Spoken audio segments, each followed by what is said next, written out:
All right. Thank you all for coming. You are at Sustainability for Community Media Centers. Welcome. Appreciate you all coming. I'm J.K. Perry. I'm the Executive Director at High Five Access Media in Avon, Colorado. I'm joined with Christina Jeffers. She is the Executive Director at Access Humboldt in Eureka. And over here is Richard Turner. He's the Executive Director of the Carroll Media, Executive Director of the Community Media of Carroll County in Westminster, Maryland. And both of these fine folks are doing some really innovative things in funding that we want to share with you all. So we're going to talk about exploring revenue streams for community media centers and how these streams can help sustain and grow our organizations while franchise fees remain stagnant or even go away. So we want this to be, an interactive session. We've got time built in at the end of every section for you all to ask questions and get involved, but we're totally open for you. If you have questions, just toss them out there throughout. So we wanted to start off just talk a little bit, ask all of you by a show of hands, how many of you are using production services to earn revenue? Great, that's awesome, okay. How about who's using underwriting and sponsorship? Okay, so a few less, right? And then who's doing fundraising, whether from grants or individual donors? That's great, wow. Awesome. That's fantastic. So we looks like definitely some room in the group to do more around underwriting and sponsorship, and I know that that's something that we are trying to do more of at High Five, and Richard is going to talk about that. But, we wanted to kind of start with, a little primer on franchise fees. I think we all know the situation that we're in with franchise fees, and with folks cutting the cord, our franchise fees are going away. In our case, they're very much remaining stagnant. We are a little bit isolated in our mountain community. Cable is pretty much one of the only games in town, so we tend to hang on to subscribers. But if our funding is remaining stagnant, we are not growing. The cost of everything is going up. Our fuel to get to productions, our employees, our salaries are going up to overcome the cost of housing. Everything, as we all know, is going up. So if our franchise fees are not going up, we need to be finding alternative sources. So first of all, I wanted to toss it over to Richard and talk about some of the innovative ways that his center is using alternative revenue to remain sustainable. Great, thanks. I think we know the why for the most part. We talk about sustainability. I probably don't have to show you a chart of what's happening with franchise fees because you're probably all experiencing that. But that, in terms of informing my board and stakeholders, that is something that we put on a dashboard for our finance committee to keep our board attuned to what are these external or maybe even existential threats, right? What's happening with our revenues and our funding and the sources of those. How many of you do audits on a regular basis of your organization if you're working on a nonprofit couple? Have you gotten a note about your concentration of risk? I see a couple head nods, right? So concentration of risk is just how much funding comes from a single source. So ours was at about 98%, meaning that as the franchise fees go down, that has the greater and increasing impact in terms of our sustainability or survivability. So when we talk about sustainability, what do you think of when you hear the term or concept of sustainability when it comes to your financial model for the most part? I think about many actions and filling each small bucket with money. That's what I'm like, is it a bucket that we can fill? Yeah. right? So looking at the various buckets of sources of funding and how do they contribute to that overall picture. How about anyone else on sustainability? Roger. Well, you like my, thinking about the Hawaiian way, but really I think of a system whereby it becomes self-sustaining over time, so that we actually have an ecosystem of enough different things that it continues to build on itself, so we're not constantly in a mode of panic because we need to find another bucket of money. Sure. It's a bit of work in California. I went through all 62 of the media access channels, half of them being nonprofits that are out in the city or county government, and take a look at their 990 forms, look at their website, and look at all their YouTube videos, and they have a big presence on Facebook and so on.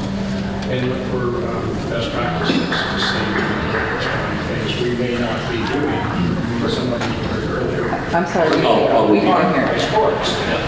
Others might be, they do a lot of studio in Santa Barbara that do you want us to direct? Do you want us to do costumes and makeup? It's like, wow. So it's interesting to see what others do.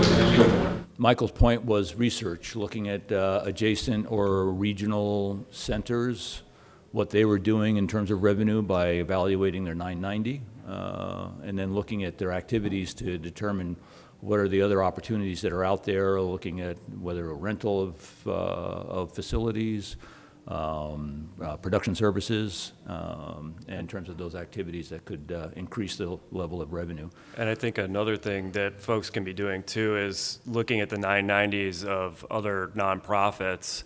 They're going to list out who their largest donors are, who their largest grantors are.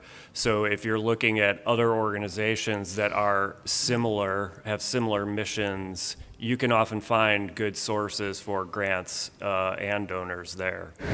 By the way, it's about $200 or $300 a year, I think, for Cause IQ. But if you're a nonprofit, you can get a lot of the basic information for free just by signing up. That's great. Cause IQ is one source. There's a number of aggregators of 990 or impact statements, essentially, or assessments of nonprofit organizations that you can find. GuideStar is another, for example. And it's one that's important as you start to do this work, especially if you're trying to attract donors or investors, as sometimes as I refer to them, and to you, that having that information available publicly is an important one.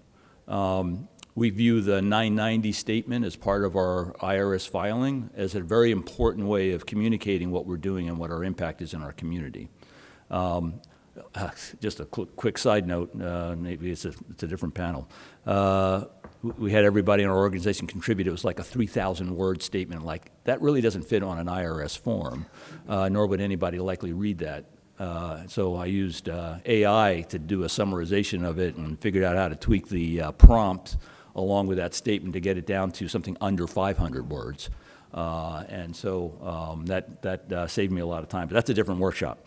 The important thing there is that, is knowing the audience, who's looking, where are they looking in terms of becoming an investor for you. And again, that's where I changed my language from being just a public benefit or a beneficiary model of someone, a nonprofit, a needy nonprofit, to one that is really investing in the capacity in our community to sustain local media.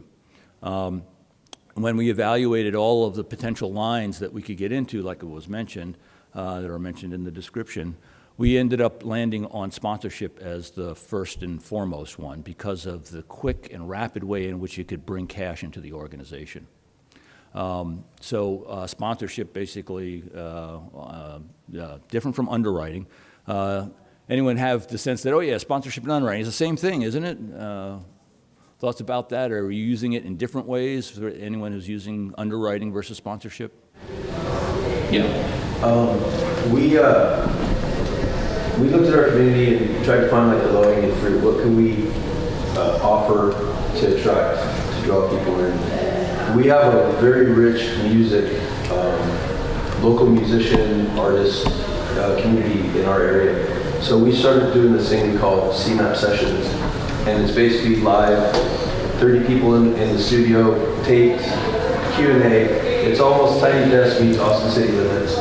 And we created a sponsorship level where people could sponsor one episode, a series, and then, you know, we just put a price tag on everything, basically. And it's great because we're also using our space as an event space. We feed them, we water them, and put them in the studio. So yeah, but we try to find things that we can ascribe value to. And for us, we are very blessed because we can go out to sponsors and just be like, hey, we got this cool thing we're doing. Come on down, check it out. Come and visit the first one for free. Bring a friend, bring your wife, spouse, whatever. And then they walk out and they're like, oh my God, this is rewarding. Yeah. And so it's like, you know, create the wow, put a price tag on it, and people, I guess. And that really is a driving model that is very similar to what we identified as a way forward. But we took on a very strategic effort to try and identify a way to generate income, not just revenue. And so we sort of lived with the mantra of no margin, no mission. That we have to have investors and we have to have enough revenue that actually generates income. So that we focused on, and that's one of the reasons why we focused on sponsorship. Now we've been doing this for about just before the pandemic in terms of shifting the culture, and we talked about during the plenary session about how important the internal culture is in the organization, how challenging it can be to shift that concept of what we have to do in order to sustain ourselves. And that resistance sometimes can be just as challenging internally, maybe even greater than what you might experience in the outside. Because if your community is like ours, not a lot of people really understood us or knew what we did. And so while it's a little bit of a concept of branding and communication strategies and framing what we do, people were taking us for granted. Oh, you'll show up with cameras, no problem. You'll cover this or you'll cover that. And we're a good-sized organization. So our budget is about $1 million. We have a staff of right now currently about 10, although we are in a deficit budget model currently. We intentionally built up a significant reserve so that we can then start to shift utilizing that reserve, knowing that we would have to have some kind of capital to get started, because if you don't have money to invest in making this change, it's very difficult to make the change. So we were fortunate that my board saw it that way and began to see the need for the change after, again, seeing the decline in franchise revenues and knowing that it needed to be sustained. And at the same time, we had the local paper that was one of the Tribune papers. Tribune was bought by a hedge fund, and the Baltimore Sun was one of those papers, and then had a local regional paper, which was the Carroll County Times. They gutted the staff. Where they previously had a staff of about 8 to 9 beats covering individual towns, education, et cetera, they were down to 1 reporter. For sports, all they were doing was sending a photographer and collecting the scores and reporting out on the scores. Their actual print coverage went down to essentially a single page of local news. So I knew this was an opportunity, because as they released their staff, I convinced the board that we ought to hire those journalists who were put out on the street, particularly the managing editor and the sports editor, because of their rich understanding of the community with more than 20 years of experience. And with that, we rebranded into Central Maryland Sports Network. The board at the same time said, oh, if we are going to extend ourselves, we're not a large community, we are a suburban to rural community of about, I think it's about 70,000 homes, a significant portion in ag preservation, that the confines of the franchise no longer applied. And so we should think more regionally, and in fact, there is no other adjacent community media center like ours. And so it gave us another opportunity to extend what we were doing in terms of services potentially, and not just being confined by the geographic limitations of a franchise agreement. But that does have challenges, because then people are saying like, well, the money comes from here, how is it that you're extending your reach and your service level. So we began really reevaluating what that meant. And that included the branding of this to be more of a Central Maryland approach in terms of sports. As you heard me say this morning, for me, sports, I'm not a super sports freak or nut, quite honestly. My kids play, we go and enjoy, et cetera, but okay. So I was always looking for the thematic approach of storytelling that told about celebration and community and how we could really find some level of cohesion, as I mentioned. So we created these sponsor packages and had brought on a board member who was a reporter for, and continued to be a reporter for the Baltimore Sun. And then, like I said, we also picked up our two individuals that were journalists in the community.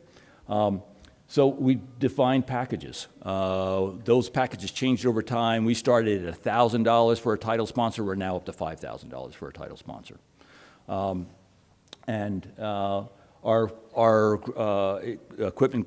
equipment capability had to shift in order to really respond to it, but it also built upon what we were already doing in terms of live coverage within our community.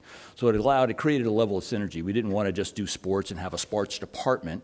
We wanted to make sure that we were integrating it into our overall staffing model as well as our services model. One thing in terms of the research that we found, and it was important, is that we ensured that, and I'll just scroll through this so you get a little bit of an idea, but I'll be glad to share all these materials.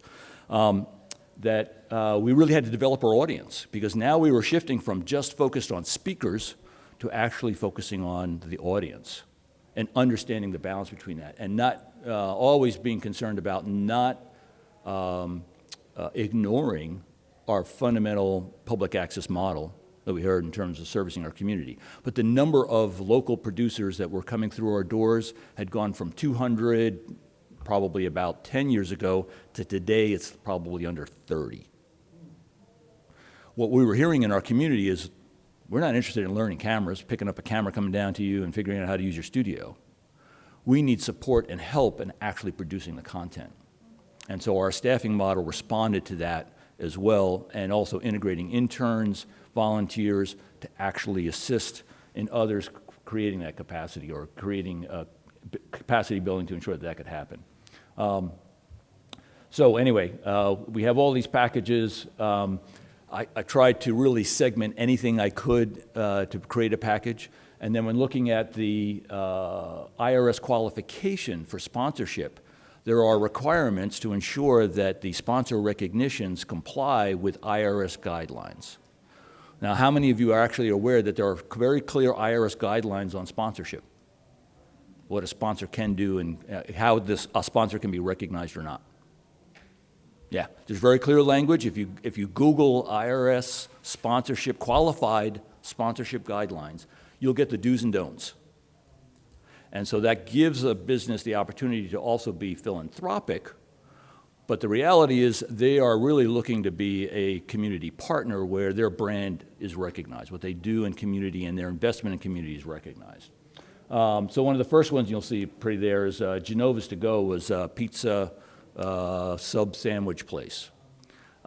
He loves sports. He supplies the pizzas to most of the high schools for their selling to the boosters clubs to sell at the games. He was one of the first that just jumped on this. And it was just phenomenal to get that feedback. Like, they were a partner. They weren't just a supplier of cash.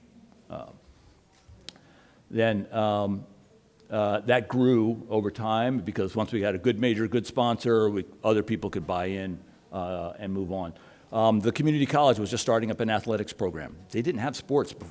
4 years ago, they had no sports program whatsoever, and they were trying to build sports as part of their recruitment for students. So they became a very logical title sponsor in that case. I'll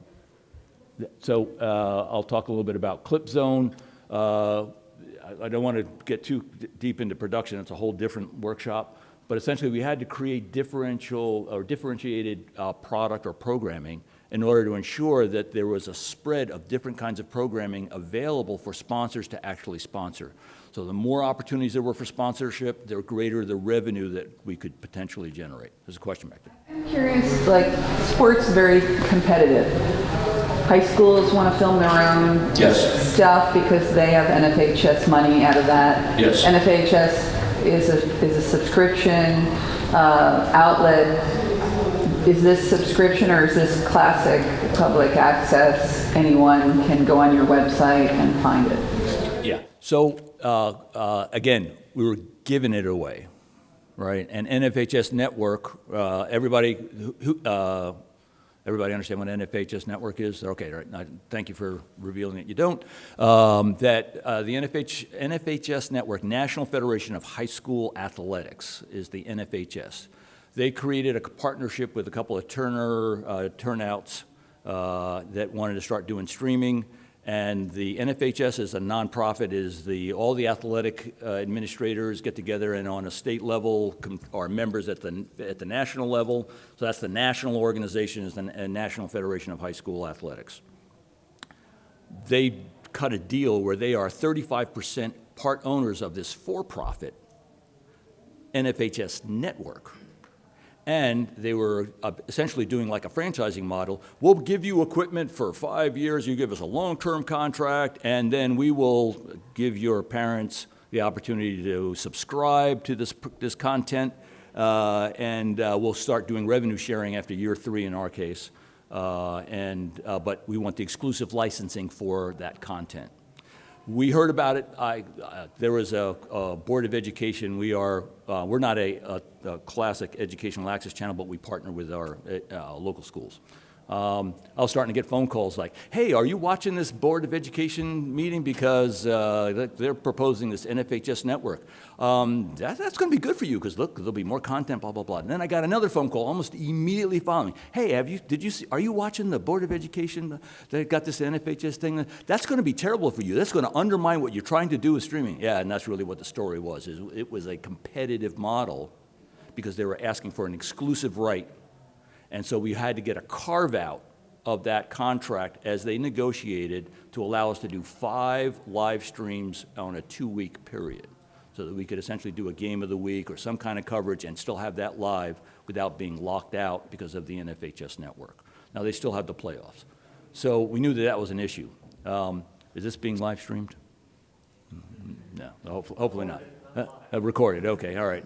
Maybe by the time it's released, we'll have a public announcement. So this is a pre-announcement. After 4.5 years, the schools are dissatisfied with what NFHS network was. So here was a differentiator of what we could provide. I gave them a side-by-side, time-coded, locked view of what the NFHS network provides and what we could provide. And that was enlightening to the decision makers to go, there's a different way. And so they have decided that, okay, maybe they're deciding, I don't know what time this will be released, is that they're going to change and not have NFHS network as the exclusive streaming provider. And they're asking us to be the public presence, and if we monetize it, they're fine with it. So we're about to sign an agreement with Telview, not to overly promote Telview, but they have a paywall services, as you might have heard if you listened to any of their presentations, that will allow us to put a paywall in front of this content so that we can actually recoup monetization. That means some of this content will be shifted from free, give it away on Facebook, YouTube, et cetera, and now be on this paywall so that we can recoup some of that revenue.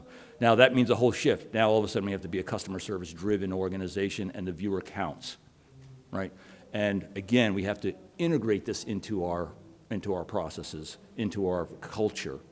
And our staff fortunately is getting it. So both sponsorship and subscription based. So I'll do one more little bit of a show and tell here. With our sponsors, we actually do what we call a fulfillment report. This is going to be very difficult to see on the screen, but essentially, here we give them an idea of what the date range was, what a total number of runs of the production was, or all of the productions where their sponsor recognition was placed. However, as part of the IS rules, we cannot do a quid pro quo of you will get 180 showings, right? You cannot promise to deliver something for that sponsor recognition. They are just giving you money. So it's very important in our contracts. We had to go through a process of identifying our contracts and making sure that it was very clearly stated, with the exception that this is not advertising, it is not solicitation, you cannot do call to action, you cannot do superlatives, et cetera, et cetera, et cetera. All the stuff that we pretty much have already in our policies for our community producers. But again, we would demonstrate that this has draw because now we were considering the audience as part of this. I'll just sort of go to the bottom and then I'll try to wrap up here. We included both Facebook and YouTube in terms of presence. This is 2020. Combined reach 14,000. Combined views again being the important thing here, 1,600. And then I'll go to the most recent one, just to give you a little bit of an idea. Sorry, my PowerPoint skills aren't up to snuff. This is the most recent one for fall, and this is the overall coverage for the community college, who was a title sponsor, and so we basically give them feedback. This is what this is our performance. So this is where there's benefit for you.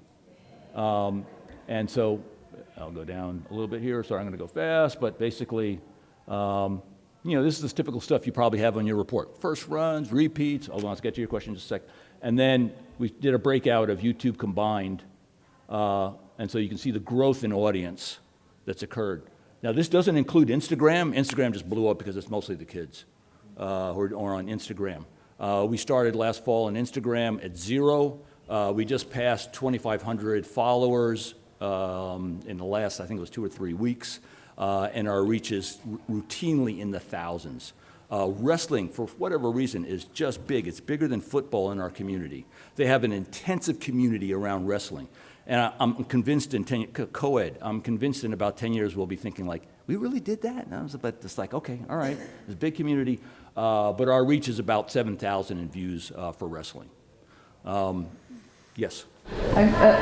This was a recap for your sponsor, right? This is, yeah. And the last one was as well? I wasn't quite sure. Was that statistics for the sponsor? Yeah, this product is for our sponsors. It's really to help build the relationship. And how frequently do you provide that information? Every time the contract? Okay. Usually seasonally. It's not part of the contract at Avon because it's not a quid pro quo. We're not promising them X number of showings of their recognition, nor X audience, right? They're just donating cash, essentially. Have more general numbers than bigger numbers because it's not like this one game, your sponsorship was mentioned. That's correct. It's a season contract or agreement, and we focus on a season.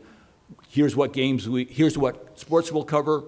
Here's how many events we think we'll do. But again, with all kinds of disclaimers, it could be weather related, it could be technology related. We might not have any crews. Blah blah blah. Richard, can you talk briefly about what your plans are for a paywall and what content would be behind that and sort of, what you would be charging for that? Yeah. So we did a market survey.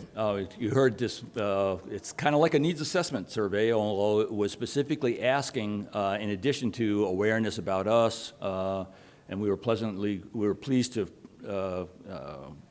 get the results that 45% of the people who we surveyed understood who we were. For me, that was a great number because I thought it was like probably about 10%, quite honestly, because we weren't doing any mass marketing at all. Part of the questions was consumption around sports and subscription particularly, and what they were subscribing to. This was predominantly heavily weighted towards schools because we used the school's email list in order to get the survey out there. To collect the information with a little bit of an incentive, we gave away a TV set at the end. By random drawing, had 12,000 respondents to the survey with about 9,000 qualified. The result was, the top line for this was that roughly 60% of those surveyed said that they would subscribe to a local high school sports package and that they would pay somewhere between $3 and $6 a month for it. So it gave us a clear benchmark for us to go in and look at the paywall idea and then get an idea for subscription. Now, if I got 100% of that, I would be able to pay for all of our sports and have income, because again, that was the goal, right? I don't expect 100% buy-in on this, so that's again why we're looking at a combination of both subscription model with the paywall as well as sponsorship, continued sponsorship because of the success of sponsorship. Now, in terms of the kind of content, we are generating what we refer to as loss leader content because we were going to give away some of this, and that's our highlight packages. So we stream, single camera stream back, no commentary. Sometimes it's cut into a highlight package. That's considered a loss leader, and its intent is to drive traffic to the paywall. We're taking Game of the Week, and we're pushing that behind the paywall, but it will be available on the cable channel because, quite honestly, it's already paid for, even though it's not a fee. All right?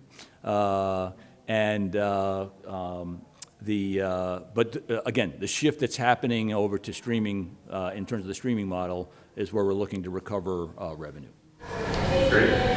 Yeah. So with the NFSH, were you getting $1 per view? No, we were getting no money. The schools were getting money. However, I have not gotten the stats. By the way, we a close relationship with the athletic departments and the head of athletics. The head of athletics comes in and does a podcast with us every week, as an example, and where they go over what are the challenges of being an athletic director, the supervisor of athletics as well as an athletic director, as well as what trends were going on, talk about the games that are happening, the games that are coming up. That's a regular podcast. So we were tight. So NFHS Network, some of their equipment didn't work routinely on the field. So we said, well, guess what? That's not part of the 5 license deal. Now, maybe they would probably have some contention about it, but we were not getting any revenue from NFHS Network, like some in other models where you're supplying the content, putting your feed on NFHS Network as a broadcaster agreement with them, and then getting a little cut of the money in order to pay off your production expense. We didn't go that way. We were like, we're separate. It's a really little cut, and they just base it off of who's watching live through NFHS versus how many times somebody looks at it on their VOD. So it's not a lot of money. Yep. Have you talked to Thousand Oaks Television? Because they get $1 per view. They have their own equipment. They transmit to NFHS. That's the agreement. Yeah, we have not. We just focused on what our community in that market survey would prevail. And like I said, I think NFHS Network is on the way out. The coaches are using Huddle. That's their preferred platform. However, Huddle says, here, look, just put it on OBS and stream it to YouTube. And we're like, whoa, no, we'll take care of that for you. Mm-hmm. So we are, because we're technologists, we want to support the coaches now, and we will treat them like a member would.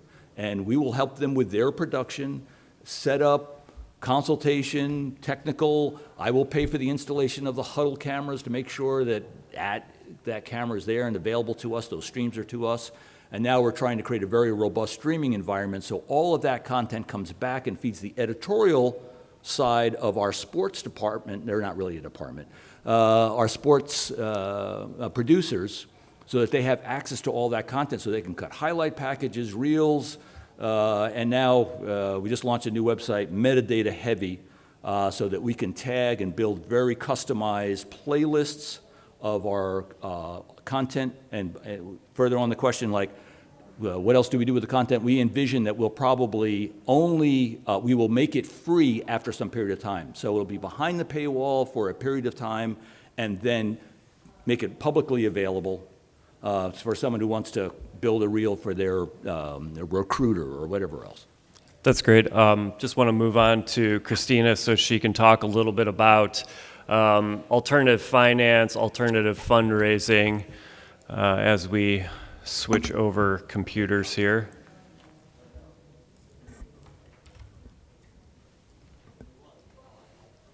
Great. So Christina, can you tell us a little bit, you've got a really extensive background, I think, that can help all of us. Can you talk about what's been your history of restructuring and positioning nonprofits to increase funding for your organizations? So, sorry, I'm a little scratchy. I have a background in film finance and consulting for nonprofit companies and business development, startup companies. I take people from startup to ramp up, And I basically kind of missed television. So I went back to television a few years ago over at Access Sacramento, where I did the development there and marketing and sales. And so here I am now at Humboldt.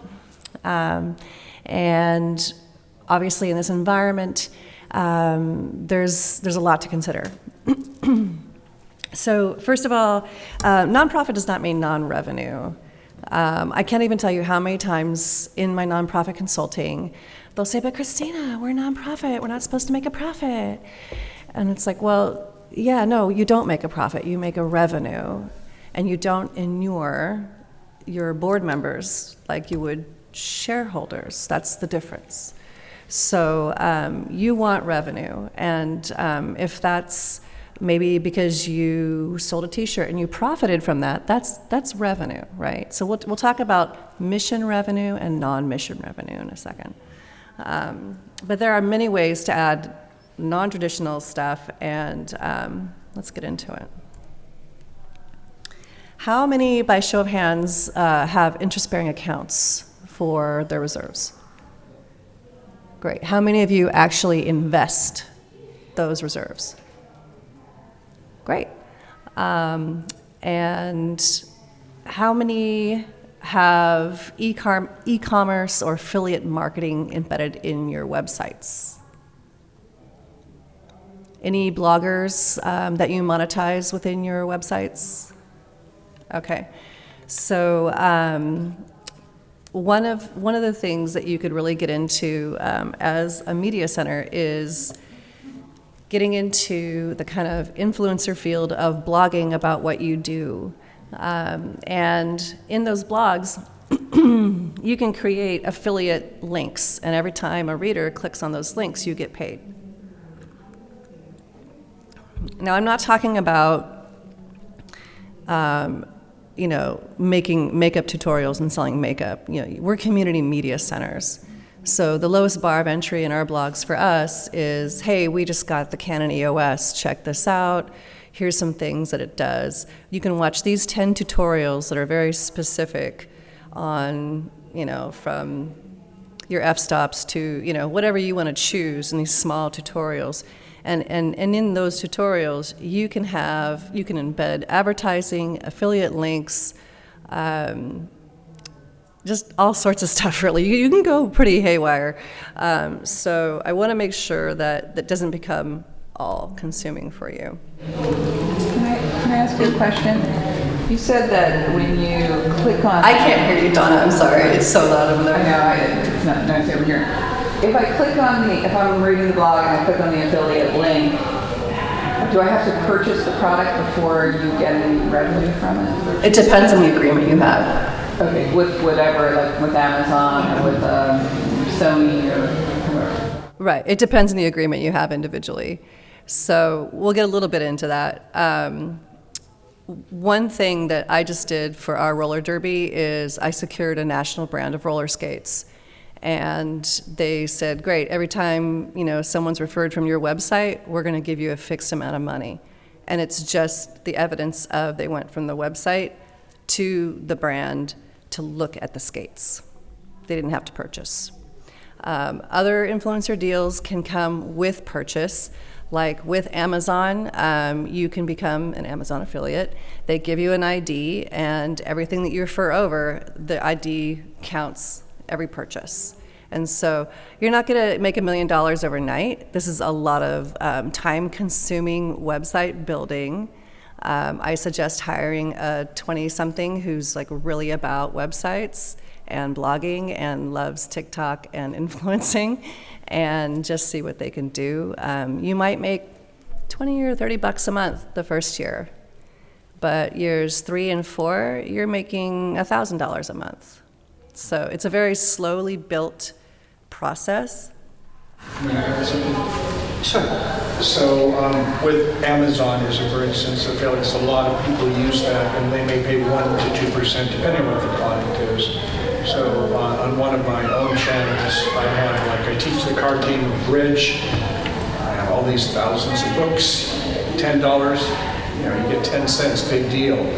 But if the person, they visited you in the last 24 hours, and then they buy like a big screen TV for $1,000, now I get $10. So it's not just the thing you buy, but if it's in the next 24 hours, you get whatever was bought if you were the last to fill it. Just something to consider. Right, and TVs are awesome things to put referral links to, right? Because they're high dollar items. So in your strategy with your staff, you need to be communicating that, you know, you're not selling your soul to the devil. You want to remain true to what you do, right? And, you know, like, you don't want to switch from a community media center to like a makeup tutorial blog, right? That's the biggest thing, because people who will follow you for your tutorials and everything about TV and radio, they don't want that other stuff. So if you do the other stuff, like if you think, oh, I can sell sneakers because, you know, it's a high dollar item, that's not going to work out for you. So I suggest you do some, like, a real deep dive on what it is to be an affiliate, what it is to be an influencer. These things are not out of reach. Actually, while I was at Sacramento, we tried out a micro influencer program and platform. We happened to have a friend of mine was building a platform for athletes. And basically, high school athletes and college athletes would post on Instagram what they were doing and mention a product, and they would get paid. And they went from, you know, tens of dollars to hundreds of dollars to thousands of dollars, depending on how they built their audience and their shares. So I thought, well, maybe we could reposition this from athletes and use it for filmmakers. And it didn't really stick with the filmmakers. They were more about their film products going to festival and not being micro-influencers in the film industry. So I'm constantly testing some of these things that come through, like, how can that work for us? And I think if you have the power of a blog and selling tutorials together, like with refresher courses, like let's say you offer a certification, you know, your client comes in, they get certified, they leave the business, they don't come back for 2 years, they've forgotten everything. Well, they can log in and do their refreshers, pay a small fee, and then they're good to go again at your media center. And you can embed all sorts of stuff into that as far as referral links and basically advertising, sponsorship. Videos and printables, another way you can earn YouTube revenue. You can earn money on Etsy with printables. Who knows what a printable is? Just raise your hand. Yeah, it's kind of a younger audience thing, and if someone hasn't given you a printable, you might not know, that's okay. So basically, printables are things like notebooks, diaries, stickers, anything that you can run through a printer remotely for someone to purchase, and you get paid. You don't have to actually print the book, ship the book, or anything like that. You can team up with some companies online, and they will do all that stuff for you and give you your commission. So right now at Access Humboldt, we are doing a production diary that will take you from script to screen in just 3 months. It's something that I've been passionate about for a while. I just had an intern in December who said, well, I'm gonna be in Humboldt for 2 weeks for winter break, but I really want an internship. How many of you would take a chance on that, by show of hands?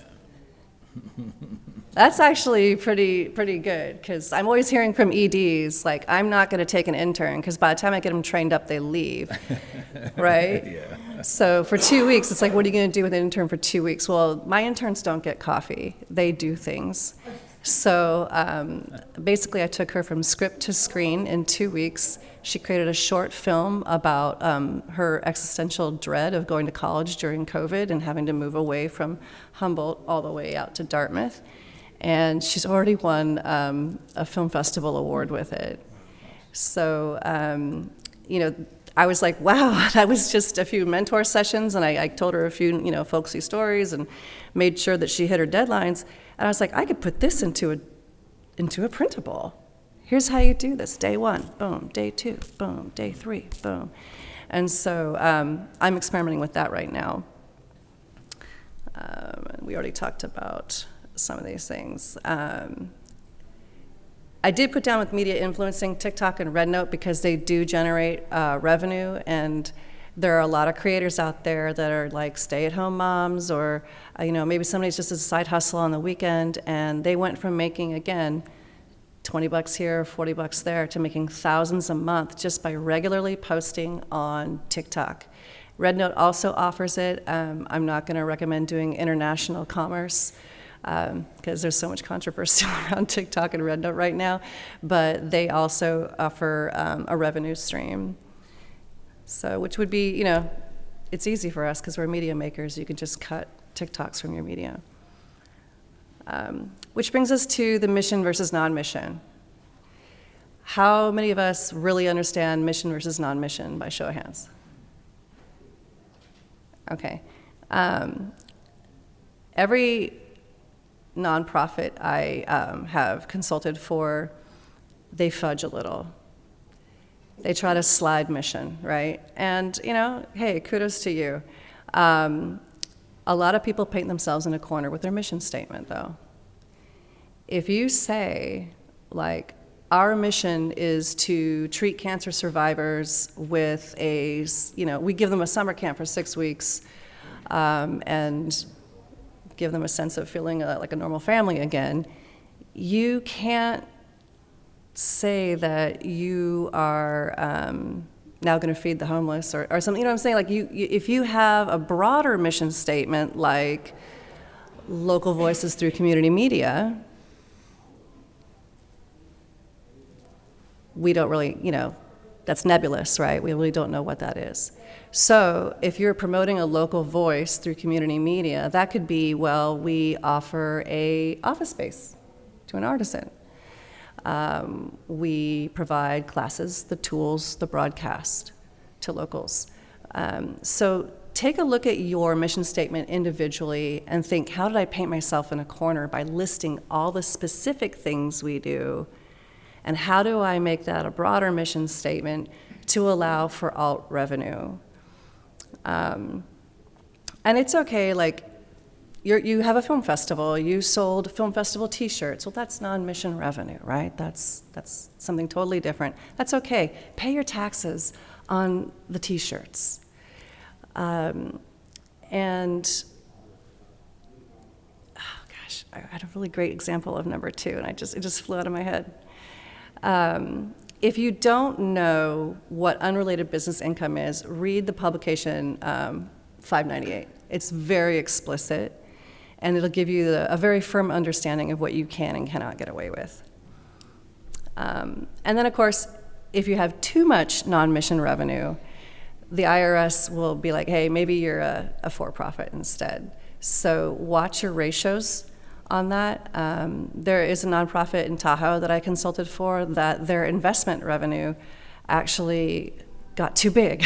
They had an embarrassment of riches there, and they had to actually consolidate some of that and expend it on their mission so that they were within their ratios. So watch your ratios. Don't just set it and forget it with your investing.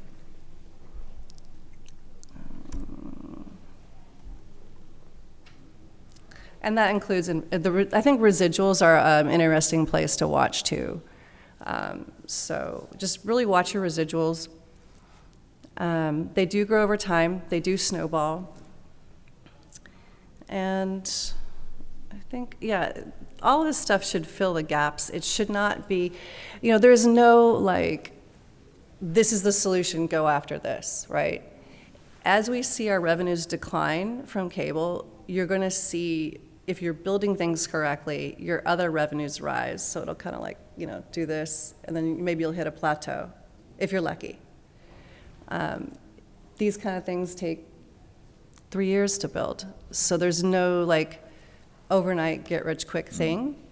But if you start investing now in your website, in your offerings, and you start thinking strategically, even in the content that you release on your channels, like product placement, if you start putting that mindset, you can then open it to more sponsorships You know, like if let's say sports, go after Rydell helmets, you know, or go after their competitor, because the high school might actually have those helmets. So I guess, yeah, think about your content and how you can monetize it in other ways, and just keep a really open mind. So I wonder, is there anyone in the audience that's using any strategies similar to what Christina or Richard are doing at their centers that they want to share, or completely different, something maybe that's innovative that we haven't heard? We've got a couple other different angles on production services as well as grants as well, and I don't know how you want to, with a limited amount of time. Yeah, we could got- one of these topics could be a complete panel, right? So Yeah, we this is struggle a with how to sample. fit everything into an hour and a half and to give you all time to talk as well, too. To make it quick. So we also have a radio station, we're PCA, so it's KPCA. And so we have about 40 producers, and yeah, underwriting is a possibility there. Yeah, please speak up so everyone can hear it too. Okay, I'm sorry, my voice is pretty good. Yeah, okay. Thanks, everybody. So in Petaluma, it's, we have a radio station, KPCA, it's 50 watts, covers our city. We have a transmitter at the junior college, so always has power. You know, we have a lot of fire concerns. And so we have about 40 producers. When we don't, it's on an automation unit, and we have other things that go out there. But our opportunity is that emergency management services is huge, because when power goes down, I'm talking about your cellular also. So we have a partnership with the city, and so yeah, we are able to leverage that to be able to say, here's a way we can differentiate ourselves where nobody else in the city can. So that's just one example. Do you get funding from the city for that? So yeah, we work very closely with the city. Right, but are you- and is it yeah, translated? obviously right now we still have our PEG channels, but you know, we have more of a strategic relationship than we otherwise would. Yeah, So whenever we can do things, I guess what I'm saying is that, you know, go to the city council meetings, support them, you know, find out what their pain points are, and be there in any ways you can to show that you are not an expense, but you are an investment. It's still not bringing me in enough money, because they say, oh, the funding's going through the cable commission. So they don't feel like, I find that the value we bring, no matter how much we brand it and explain it and stroke it, everybody wants it for free, right? It's Yeah, that free sense tastes of good, and value. when things keep Yes. going bad, then they've got the pain points. Then if, you know, you have one-on-one relationship with your city council, mayor, and others. We have the assistant police chief is on our board of directors, so you know, it's all about relationships. I think it has to be more than about relationships, because the funding is disappearing and the politicians rotate through. In other words, there might be somebody on the city council for 20 years, but then I might have to build new relationships the next year with every cable commissioner and every city. I just don't, I think these alternate small buckets of revenue are going to be surprisingly important. Are you creating? Donna brings up a good no, you bring up a good point in that because politicians rotate through, your branding has to be super tight. And I think that brings us to what you were going to say next. Yeah, so we wanted to talk a little bit about the language that we all use to describe ourselves. I mean, how many of you struggle to talk about yourselves effectively and quickly in that 90 seconds, the elevator pitch that you get with someone? 15 seconds, actually. Right, 15 seconds, right?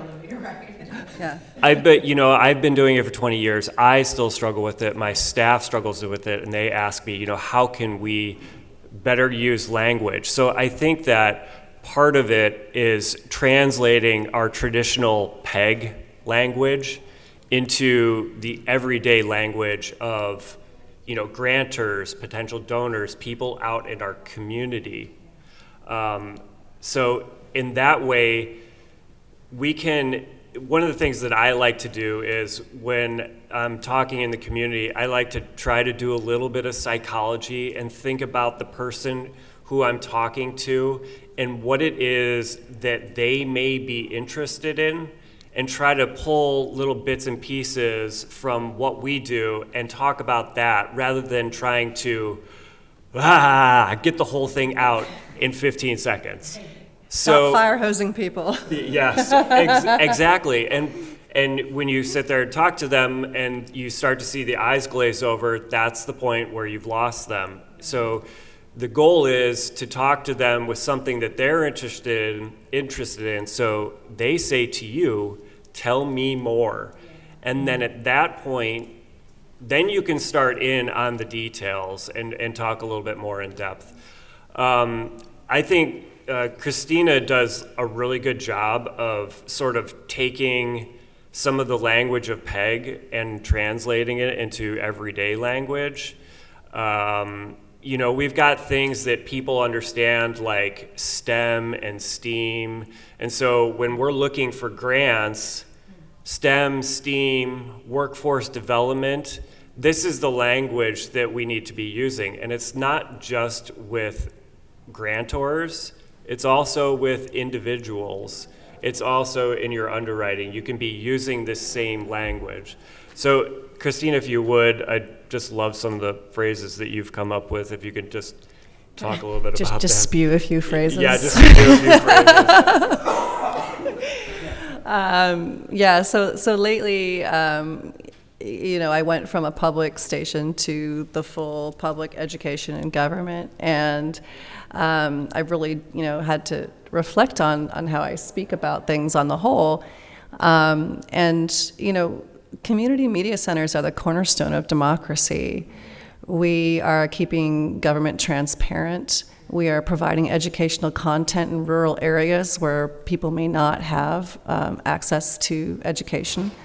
We are preserving your right to free speech. We are holding an equitable space for an authentic voice to be told in its origin language. Everyone taking notes? Donna, go ahead. I would love for us to have, let's say, a Google file where every time we do promos, each organization throws it in there. So the other smaller organizations who don't have a marketing expert like you can grab onto something that works for their community. It just seems like voice should be shared. You're talking about the power of Canva, Donna.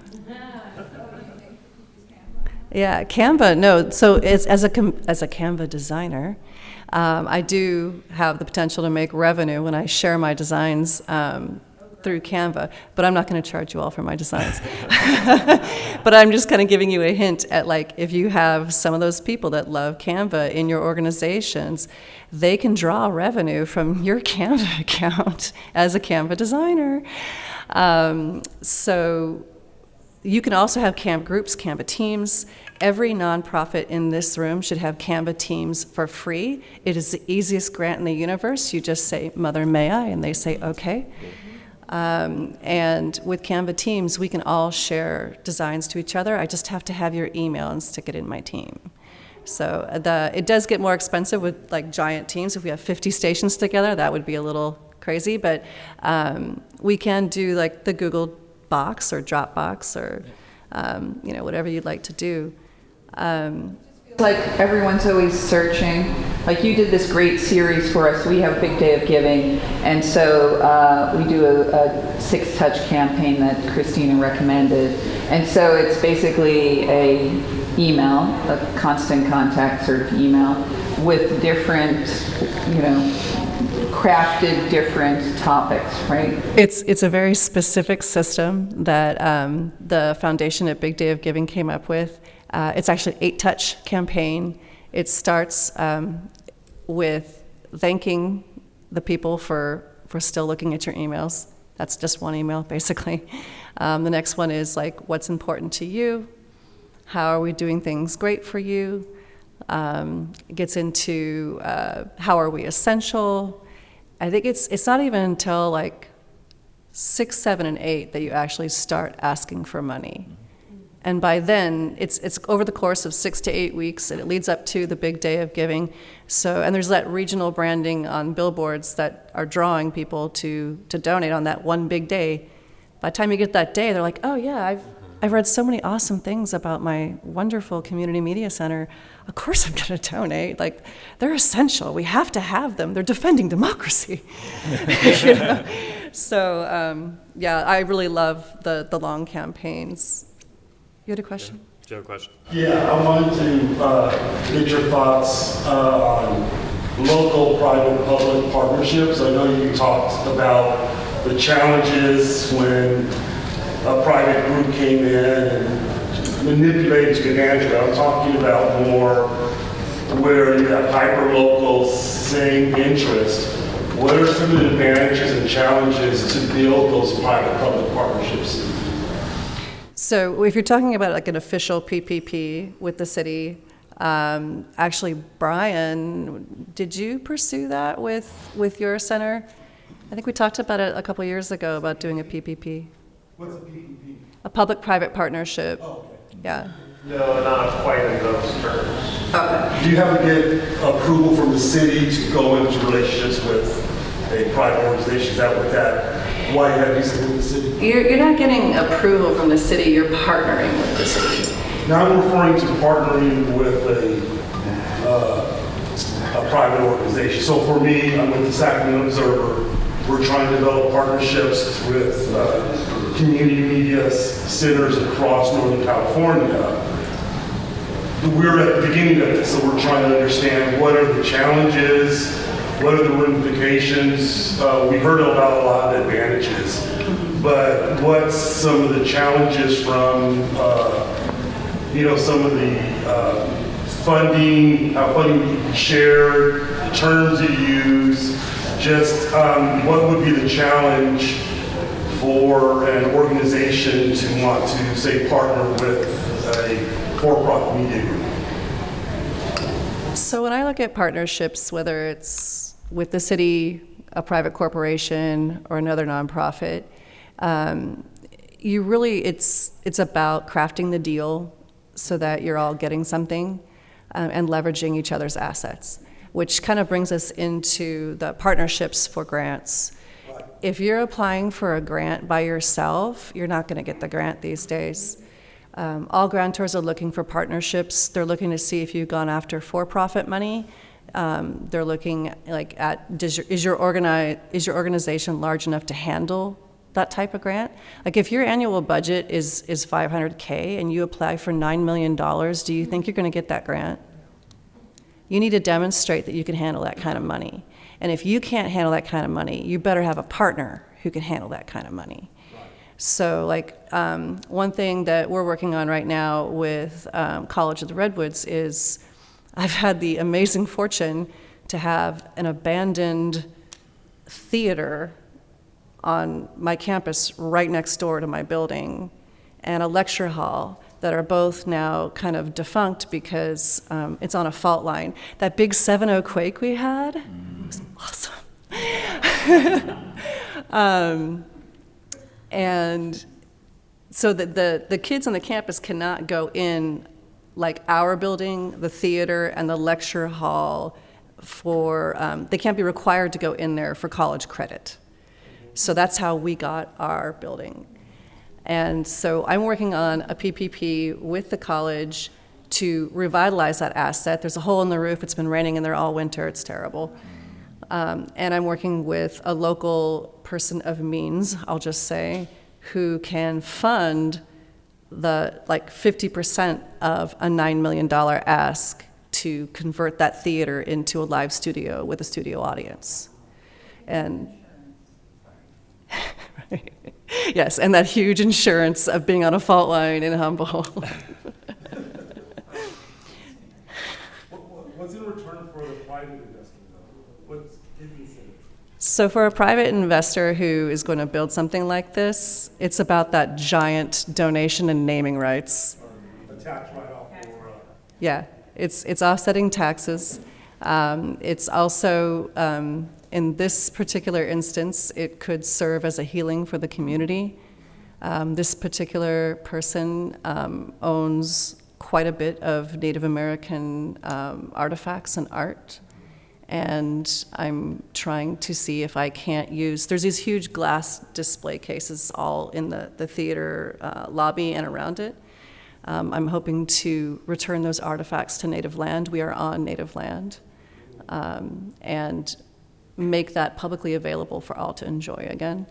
So again, that kind of ties into the story thing. Like, if you have a really compelling story, you can make some compelling money by encouraging healing in a community, or bringing entities together to provide revitalize an asset for all to use.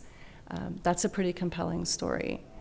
So I would encourage you, I know Donna loves some of the stuff that I've written for her that she's taken to the Cable Commission. Donna, would you be willing to share that? I think some of it's even on our website, right? Yeah, some of it I could dig up, like our Big Day of Giving emails. I think it's important for all the, like, it was hard for me to listen to the panel, and they're like, we don't call ourselves a community media center anymore. We're an integrator with the community. How do you do an elevator speech with that sort of abstract, you know, how do you modify your mission to be so abstract that people just don't understand, right? So I don't believe in being so abstract, so maybe you will go down in flames, but I need the people to understand what value we bring them in 10 seconds, right? So finding out what cranks their tractor. Well, like, one story that's really compelling in Sacramento that we like to tell, right, is you can go script to screen in 10 months in a film incubator program that creates an experience for any of your neighbors to have that Hollywood experience on the red carpet in a gala premiere event. It's the 25th Jubilee. And it's on Sue Buskey's birthday, so we're going to have a giant cake in the lobby. But the bottom line is you examine the value you bring, and I just basically reworked how we communicated it, and then we started getting grants. Yeah. Like, we were doing the work, but nobody took a step back and thought, well, if we had a few more workshops, this could be a year-round competition, mentoring, inviting the whole community to participate and be actors and crew to create 10 films. So you end up having over 200 volunteers a year. It's worth, according to the state of California, $78,000 in volunteer efforts. So when they're like, do you have any volunteers in your organization? I'm like, yep, we got 200 and worth $80,000. And it's just a community outreach event, but it's figuring out how to explain it.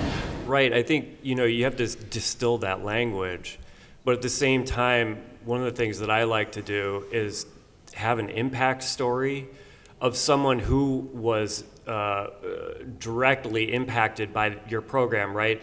I think, like, sometimes we get caught up in numbers and we're like 200 this and 400 that, right? But there's no name, there's no face to it.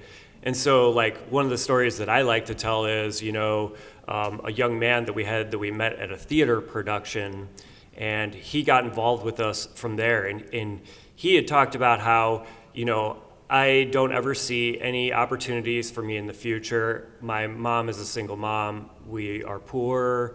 There is no chance I'm ever going to be able to go to college. And then a few months later, he's like, I really want to make this part of my life. This is what I want to do. I want to do journalism, and I want to go to school. And we said, how can we help, right? And those are the stories that when you tell them, yes, you did your violin, right? You pull at heartstrings.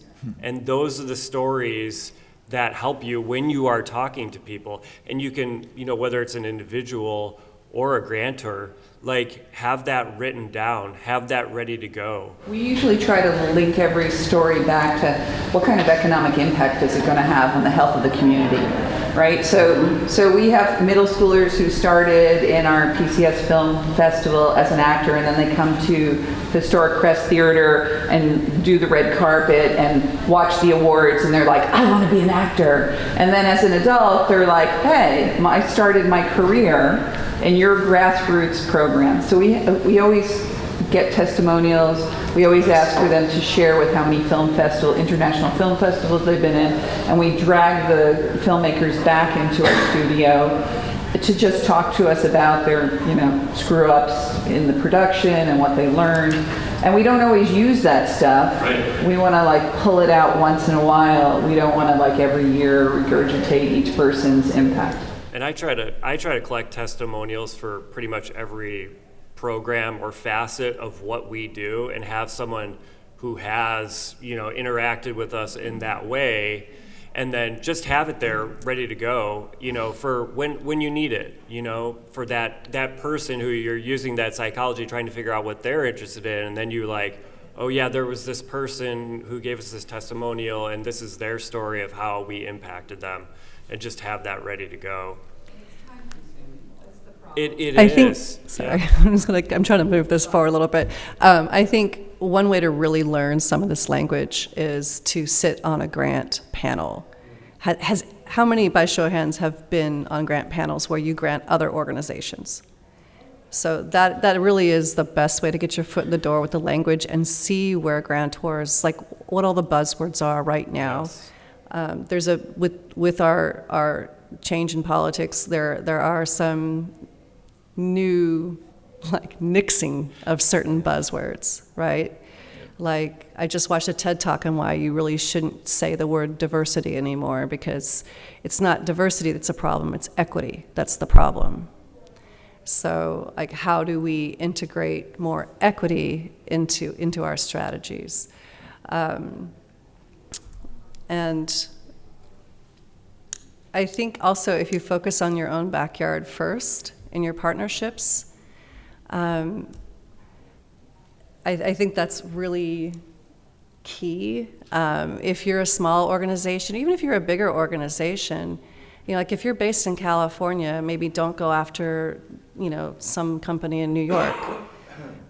Maybe see what you have right in your own backyard first. And your film office and your city is they're your best friends. Use them as a resource. I don't want to get into all the county grants, the state, the federal, because there's another panel on grants. But if you register and you have a DUNS number and you go to grants.gov, you can even use AI to search for grants. That's what I did quite a bit. I still do it. And use your board to find grants. Every board meeting, you should be asking your board, hey, have you guys done a recent Google search for grants?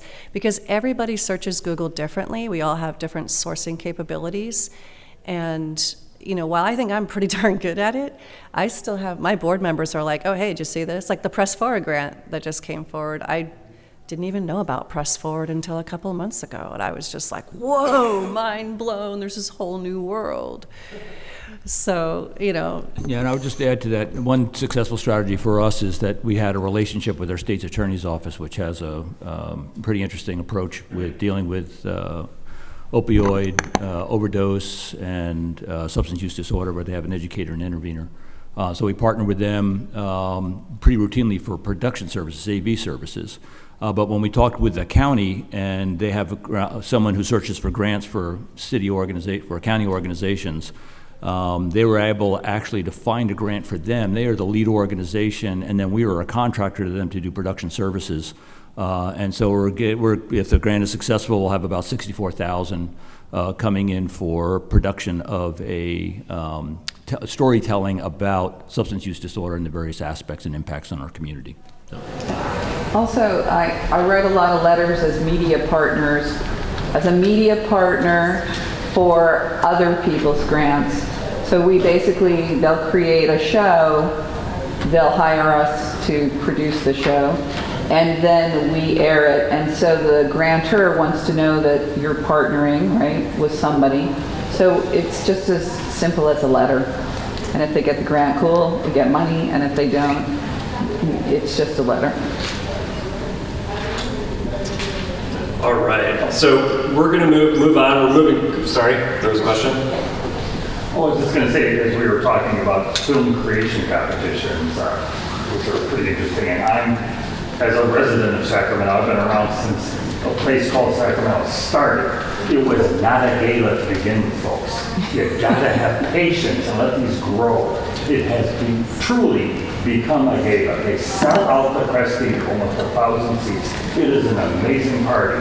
And so just know that it can become that, but it's, I can remember some of the earlier ones, oh my God, this is embarrassing. There's only not even 150 people in this huge theater.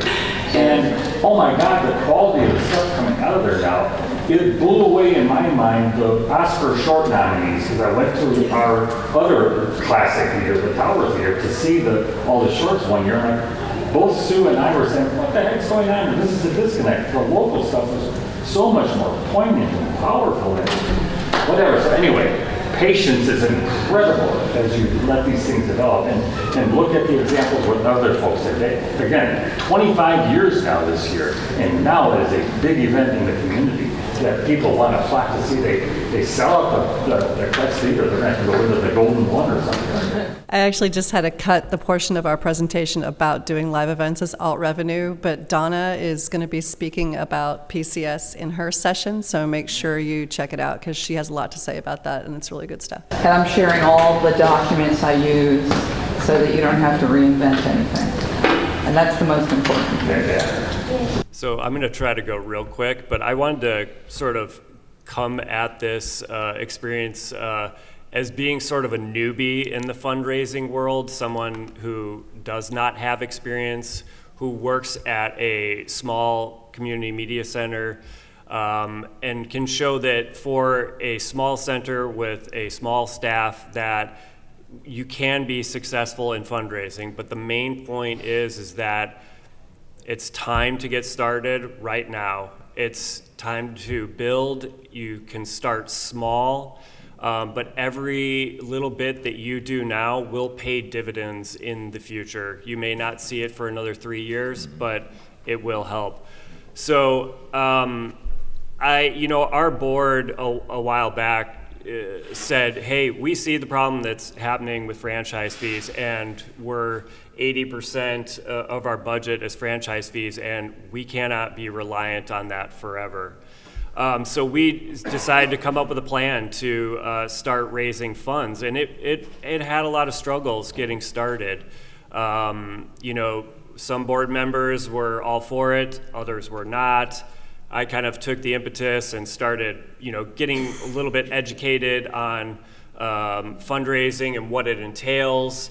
I'm in the wrong one here. So,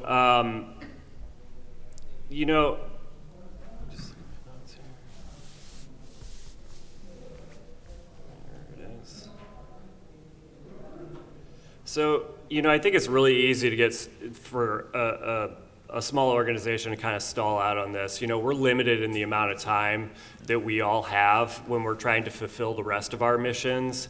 And like I said, it's even harder when we don't have experience in fundraising.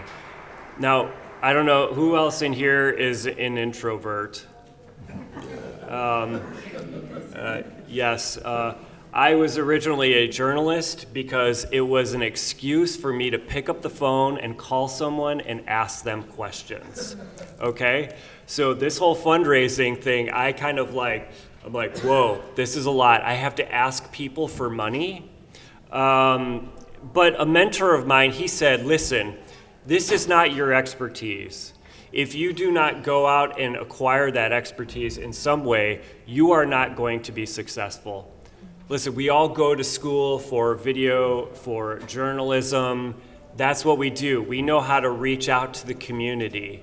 But when it comes to fundraising, that's just not a strength of ours. So one of the things beyond professional development that I did, and here's some sources for, I keep changing this on my screens, and I know it won't work. So here are some opportunities for professional development, and this was kind of where I started. We've got a great Chamber of Commerce that offers workshops for nonprofits that are on a variety of different subjects: fundraising, strategic planning. There's small business development centers usually offered in your area. I didn't want to be specific because obviously everyone's coming from different areas. There's schools that you can go to. Indiana University has online courses through the Lilly School of Philanthropy that can help you out. And then there's also state resources centers. With some of the classes that I went to at our local business chamber, I met this woman who was a teacher, and she was a fundraising professional. And we got to know each other. She really understood our mission and started to believe in it, kind of created a rapport. And she, at one point, said, hey, there's this grant out there that's available to nonprofits that were affected by the pandemic. And she said, I really think that you should apply for this, and I will help you apply for it. So I kind of thought, well, this is a big grant. So it was for up to $100,000, and for us, that was massive. So she helped us apply for it, and we were successful in obtaining it. It wasn't $100,000, it was $80,000, and it was all for infrastructure or capacity. And I know the language of fundraising is kind of weird, but capacity and infrastructure are not your programs. They are those administrative costs that it takes to hire a fundraising professional, hire someone to help you with your strategic planning, right? And these are things that we often don't get money for. So if I had one thing to impart that could be really important for your center to be successful would be to find sources for these capacity grants so you can help build up your infrastructure. So in our case, we went and hired a fundraising professional, and she really is kind of more like my therapist, my coach. She's kind of the one that pushes me out of the nest, when I'm like having to go talk to a potential donor, and she's like, get out there, JK, you're gonna do great. And I say, yeah, sure. My introverted nature, I'm like, yeah, I don't really want to get out there. So capacity grants, where can we find them? Professional development connections, like I did, state and national foundations, local foundations, like Christina talked about. There are a lot of sources of funds available to you in your community. Grant guides, I love our library because our library maintains a subscription to our statewide grants guide. And it's very expensive, but we can go to the library and get it for free. Board development, other media centers, ask around, right? What grants are they getting? And then probably the hardest is individual donors, because a lot of individual donors do not want to support capacity grants, but every once in a while you find a unicorn.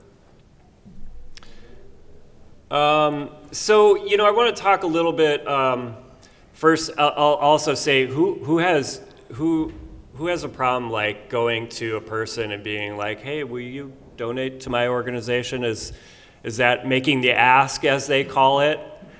Yeah, I have that issue all the time too. So I say, what my therapist told me was make sure that you put the organization first, right? We're afraid of rejection, and that's a personal thing, right? Being rejected is very personal, but if you put the organization first, you're going to be more successful. Talk about the organization. If you don't get a good vibe from whoever you're talking to, you don't have to make an ask. A lot of times one of the things that I'll use is, we're looking for support from the community, right? That's not making the ask.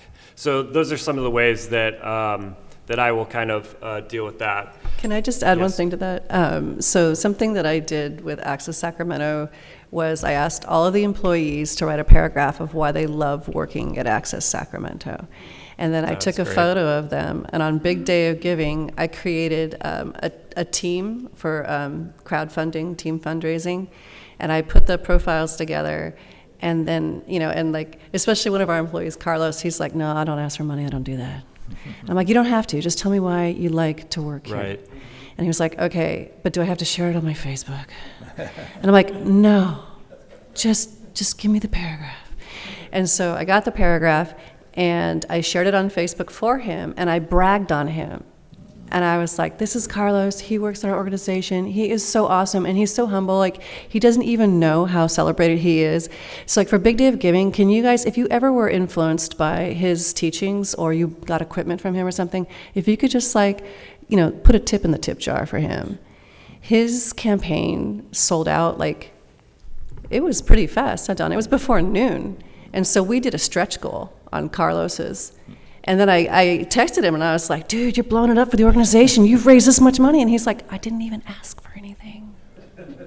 It's amazing if you put people in the right place where that it reflects their comfort level, right? Because a lot of people are not comfortable with this, and our boards are not comfortable with this, so you've got to train them, you've got to help them, you've got to give them the resources, you've got to write the email or the text that they send out to friends. You've got to do that for them. Yeah. We had another great story too with an employee of ours, and I kind of leave it to them to do what they feel comfortable with. I feel like raising money is not their job.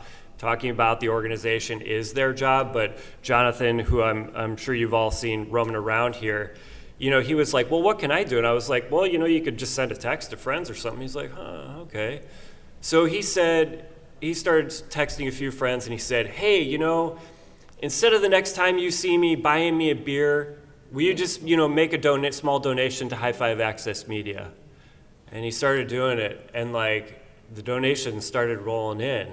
And I'm telling him about it, and I'm like, hey man, you got 5 people who have donated. And so then he texted 5 more people. And then he got those 5 people, and then it was another 5. By the end, he had more individual donations than anybody else did in our end of year appeal. He had a couple dozen donations, and he raised $1,000 just on his own, just sending text messages to his friends. And so we try to share that with our board, hey, can you text a friend? Can you text a family member? Can you email them and just include our newsletter? It's not too hard, it's where do you feel comfortable? So there's a lot of different ways that we could do that, and I know we've run out of time. But here were some of the pieces, not all of the pieces, to a fundraising program that you can do. The case statement, I feel is the most important part, case statement or case for support. It is your opportunity to write a document and take all that language that you have translated and put it into this. And then you take it, you make it really pretty, you print it out. In our case, it was pretty long. It was about 20 pages. And we don't have a ton of them, right? Because they're expensive to print. So for the folks who are really interested in it, we'll have this case statement ready for them for donors, and we can just hand it to them. In other cases, we've just got a trifold brochure with some of the highlights that we'll hand to folks. And it's a great talking point just to get the conversation started and tell them about your organization. So, thank you.